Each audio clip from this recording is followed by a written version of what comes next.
commerce extérieur de la RDC, résiliente dans un nouveau narratif qui trace des horizons nouveaux avec des partenaires de premier plan. La DRC Expo met en avant le tourisme, les exportables, AGOA, la culture et les arts, l'environnement et le bassin du Congo. RDC, pilier méconnu de l'équilibre planétaire. DRC, Country Solution to Humanity.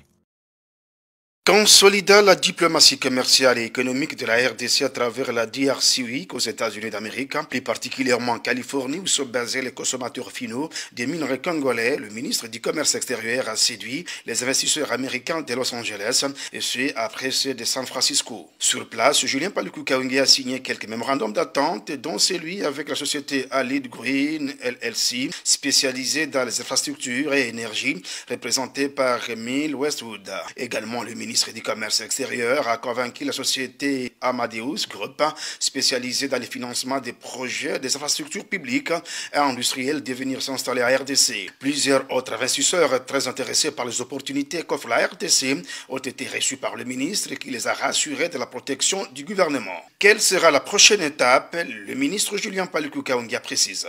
La prochaine étape, c'est que les différents protocoles que nous avons signés seront suivis des faits, parce que des comités techniques vont être mis en place, mais également la deuxième édition sera organisée pour nous rassurer que cette première édition, qui a été le lancement d'un signal fort entre les États-Unis et la RDC, ne va pas rester lettre morte. Donc la deuxième édition va être le suivi de tous les projets que nous avons commencés, mais le clou sera enfoncé lorsqu'effectivement nous allons organiser le forum AGOA 2025 à Kinshasa.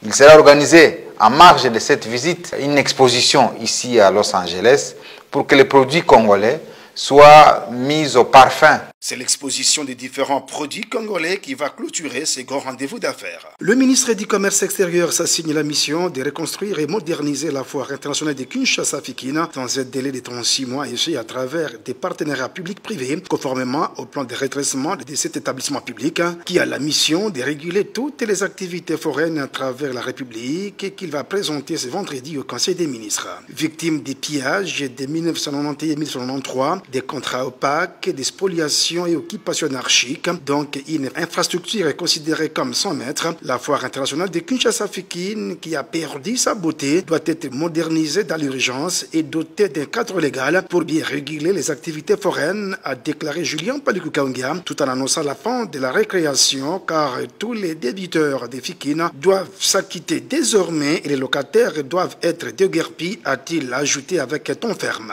Après avoir rassuré les agents et cadres avec à leur tête Kennedy Katassi et Didier Kabampele, respectivement président du conseil d'administration et directeur général des Fikine, que le gouvernement va examiner leur cahier de charges, le ministre du Commerce extérieur a visité la société turque Milvest qui tarde à lancer les travaux de modernisation de certaines infrastructures et les sites occupés illégalement par la police, et puis la cité moderne et Motel Fikine qui fonctionne avec des contrats opaques. Nous allons faire de la foire internationale de Kinshasa une des priorités du ministère du Commerce extérieur. Pour que cette foire commence à rayonner, pour que cette foire commence à organiser des activités foraines comme ça se passe partout au monde. On va à Washington, on va à Dubaï, on va en Chine, demain on sera à Californie. Mais qu'est-ce qu'on fait de notre propre infrastructure qui peut aussi accueillir autant d'activités foraines? Et donc c'est cela l'ambition du gouvernement, de réhabiliter la Fikine, de revenir aux anciens temps où les gens avaient des dates fixes pour dire le 2 juillet, la foire doit commencer ses activités. On doit recréer les activités, on doit recréer des activités qui font de Kinshasa l'attraction du monde. Signalons que le ministre a instruit le directeur général d'organiser une grande activité foraine à Kinshasa au mois de décembre prochain. Julien Paluku, bonjour. Bonjour. En tant que ministre du Commerce extérieur, vous avez signé un arrêté suspendant l'importation de la bière, des boissons gazeuses et des chaux pour protéger les industries locales.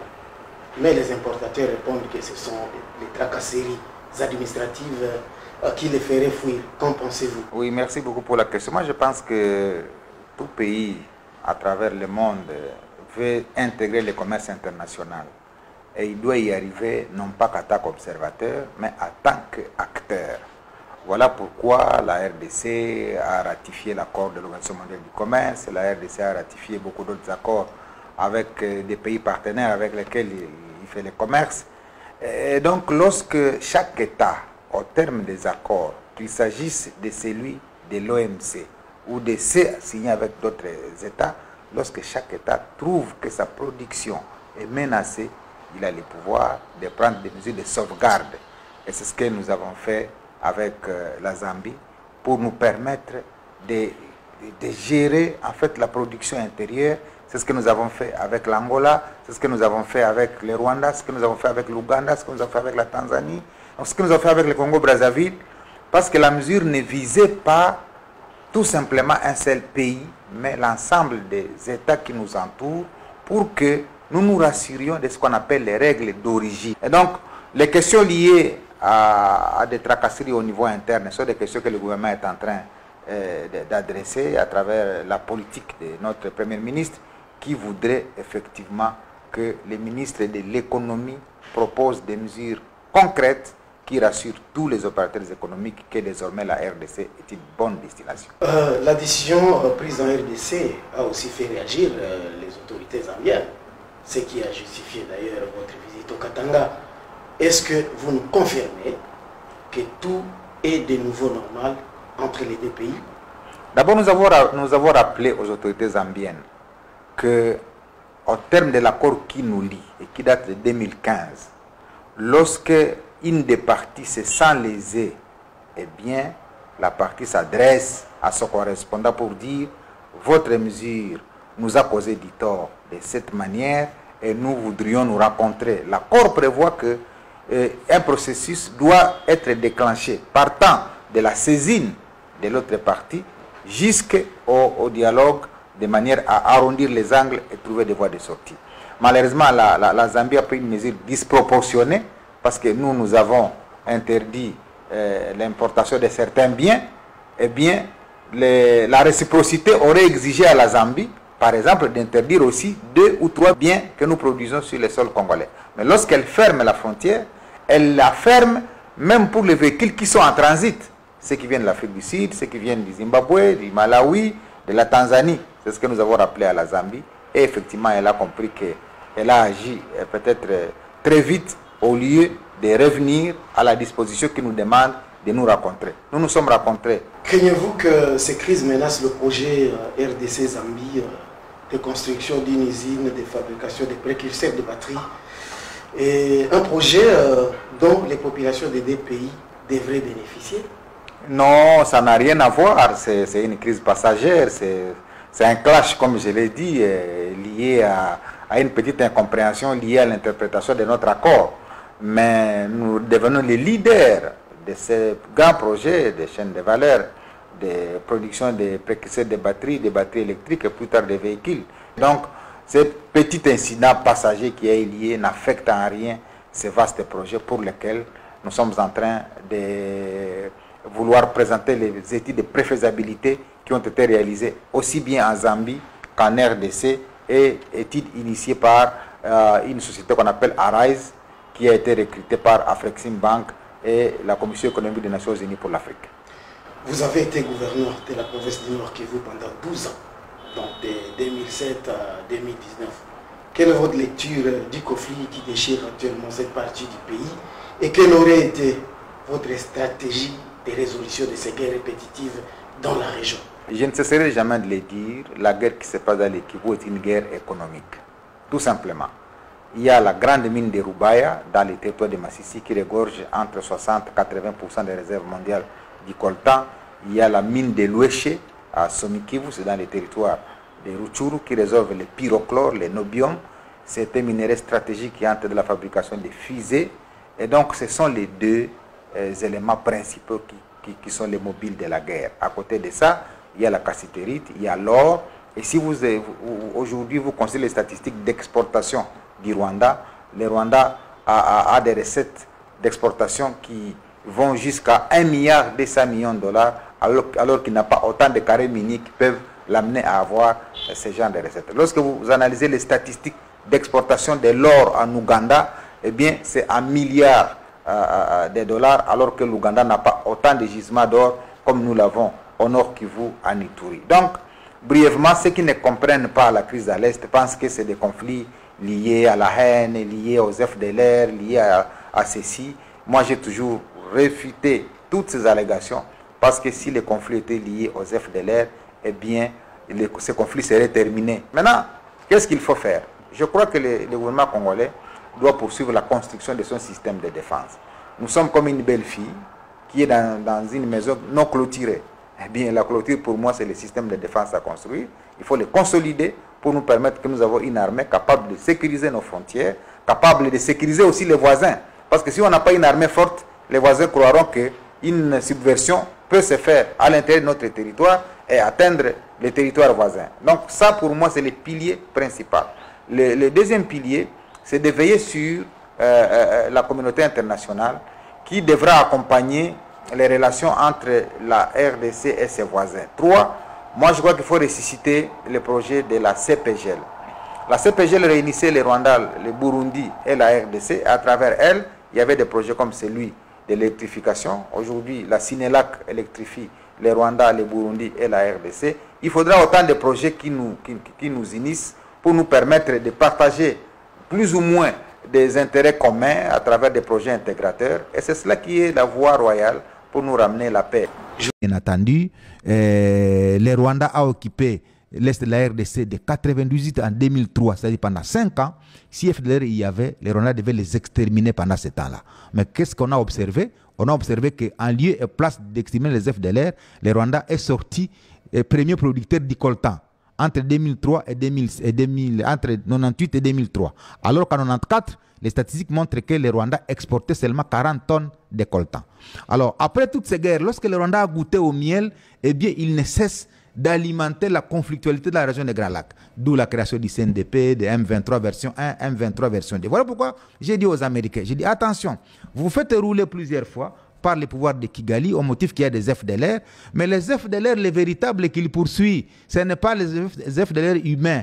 Parce que s'ils existaient encore, il les aurait exterminés pendant les 5 ans au cours desquels il a contrôlé le Nord Kivu, le Sud Kivu, une partie du Maniema et même une partie du Nord Katanga. Alors, aux Américains, je leur ai dit, vous, je sais que vous traitez avec Kigali et il vous a rassuré que c'est lui qui assure le contrôle de l'espace de l'Est, que désormais cela doit être fini. Comme nous sommes dans la Goa et que vous faites la promotion des exportations de produits congolais, nous avons dans notre stratégie nationale à Goa mis et les coltans et les diamants et la cassiterite dans les produits qui vont faire l'échange entre la RDC et les États-Unis pour que les États-Unis cessent de traiter avec les commissionnaires qui est le Rwanda et traiter directement avec les propriétaires des ressources. Et le message est entré parce qu'on a compris que les véritables FDLR, c'est effectivement les coltans, c'est les nobium, les pyrochlores que j'ai toujours cités, c'est la cassiterite et non les FDLR qui sont vieux de 70 ans, 80 ans et qui, à mon avis, ne constituent aucune menace contre un gouvernement bien assis à Kigali. C'est donc le sens du message que j'ai transmis pour rassurer les relations désormais gagnant-gagnant qui doivent être entre nous et les États-Unis, basées sur des considérations de respect mutuel, mais également basées sur les choix des filières qui nous intéressent, à savoir les 21 filières. Je suis tombé sur une image où l'opérateur économique qui produit les carreaux à Kinshasa est allé ouvrir un dépôt en Angola. Lorsqu'il ouvre un dépôt en Angola, tout de suite la police est venue sceller les dépôts au motif que non, l'Angola produit déjà des carreaux et ce n'est pas possible que les carreaux proviennent de la RDC. Alors comment nous, dont on ferme les dépôts d'un opérateur congolais en Angola, nous allons accepter que ce même Angola puisse envoyer des centaines et des centaines de conteneurs pour tuer les marchés. Alors, deux éléments sur lesquels nous comptons pour restreindre les importations, c'est 1, la qualité, et 2, la quantité. La qualité, nous y veillons parce qu'il faudrait que les carreaux qui sont produits, par exemple, à Kinshasa, soient de la même qualité que tous les carreaux qui viennent de l'extérieur. Deuxième élément, la quantité. Nous devons nous rassurer que la production locale satisfait à la demande locale. Si la production locale satisfait à la demande locale, eh bien, il n'y a pas match. Il en est de même du ciment. Ici, dans le Congo central, nous avons des usines de cimenterie qui ont la capacité de nous produire 3 millions de tonnes de ciment l'an. Alors, comment nous allons accepter que des gens sa mise à créer des cimenteries dans les périphéries de la RDC pour viser les marchés congolais. Parce que eux, ils créent de l'emploi chez eux, ils créent de la richesse chez eux, leur budget augmente, mais ils veulent nous empêcher que nous, avec nos 100 millions d'habitants, nous puissions bénéficier de nos 100 millions d'habitants pour accroître notre croissance. Et donc, c'est des mesures. Je prends les bières. Nous avons la Bralima, nous avons la Bra Congo, nous avons la Bra Simba, qui ont de la bière pour tout le monde. Alors, l'objectif, c'est de pousser les gens à consommer congolais. Pourquoi vous voulez demander à un gouvernement de pouvoir satisfaire aux besoins locaux de la population quand vous encouragez que des dollars doivent sortir chaque mois pour aller acheter des produits ailleurs, créer des emplois ailleurs, créer de la richesse ailleurs et appauvrir davantage votre pays? Donc, c'est des mesures comme ça qui ont pour objectif de soutenir l'industrie locale, de soutenir les emplois qui sont créés et de permettre que des Congolais deviennent aussi des millionnaires. Quand vous voyez par exemple, Blaise, madame... Excusez-moi de vous interrompre, monsieur le ministre, il y a beaucoup de gens qui vous suivent en direct. Il y a Blaise qui est en train de vous suivre en direct.